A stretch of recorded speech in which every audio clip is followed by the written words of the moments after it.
about the level of destruction? In your lifetime, haven't you seen people foolishly dumping all kinds of waste into the gutters to choke them? In your lifetime, haven't you seen people building in waterways? Haven't we seen all of this? And we are now having consultations on what we can do to prevent these disasters. Hey!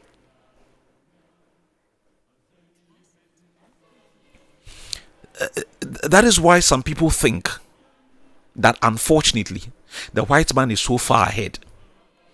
Because when they are faced with issues, the issues do not run for 50 years. There have been floods in this country since 1960. The other day, someone sent me a newspaper piece of floods in Accra in 1960. So we are in the 66th year. And every year we experience this. Every year we experience this. This would not happen in any serious country. They may not be able to eradicate the problem 100%. But what I can guarantee you of them doing is that they will try to reduce this problem every single year.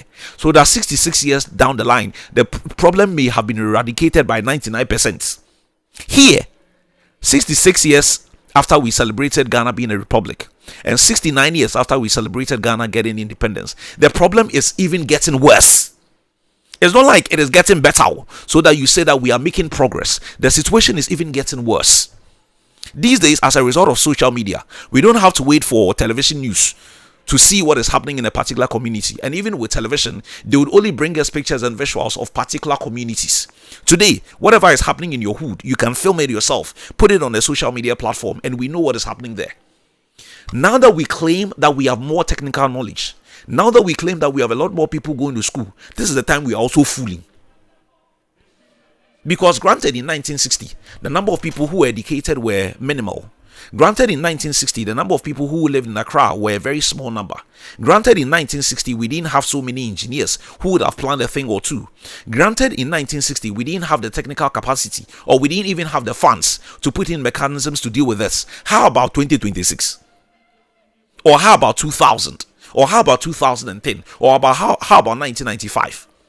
It doesn't look like over the years we have made any significant progress. So I remember a message Francis sent the other day. In this country, we don't solve problems, we discuss them. Yeah, we'd spend time having meetings. Yesterday, there was a meeting on all of this. By this time, go and check the budget on food and drinks and water. It will blow your mind. That one we know how to do. Oh, organizing programs, seminars, workshops on dealing with a problem. We know how to do it so much. But let's wait and see when it comes to implementation, whether it is implemented in the right way or not. 66 years down the line, we are now having this conversation. Were we not here in 2015? What happened at Circle? Between 2015 and now, what have we been doing? Even if we don't want to go so far back. Between 2015 and now, it's 11 years. In that 11 years, we haven't thought about this. In 2000s, I saw floods in Accra. In the 90s, I saw floods in Accra.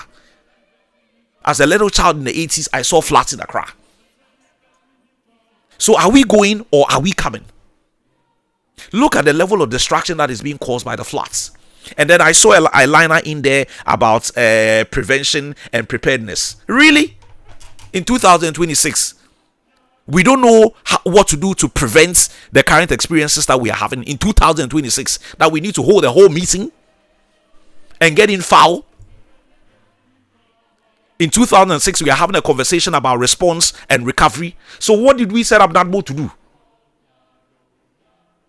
We put square pegs in round holes. People who do not have any experience about disaster management, and we have put them there over the years. So they are there and they don't know what to do. They have to come and tell us that they are holding a workshop to deal with that problem. All of these years, they don't know what they are doing. They don't know why the organization was set up.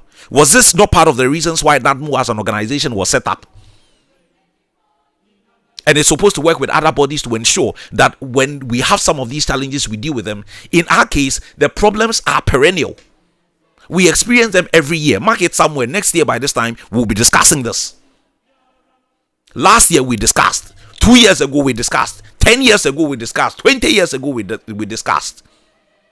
And we will still be discussing. Because we do not have people in the right places who can solve the problems. We do not have people in the municipalities. We don't have people who are holding high offices who will take decisions that will kneel to the benefit of you and me. That is why when we spoke to the MCE for Wage Agbawi, who clearly doesn't know why he's there, he's telling me and he's telling our listeners that we should know what is right. When he's there to ensure that he does what is right. If it is hard decisions that he would have to take as the MCU for Wage Agbawi, he takes them. And if everyone is taking those hard decisions wherever they are, you think that people are going to be building in waterways? You think that people are going to be putting all kinds of rubbish in the gutters? If you leave man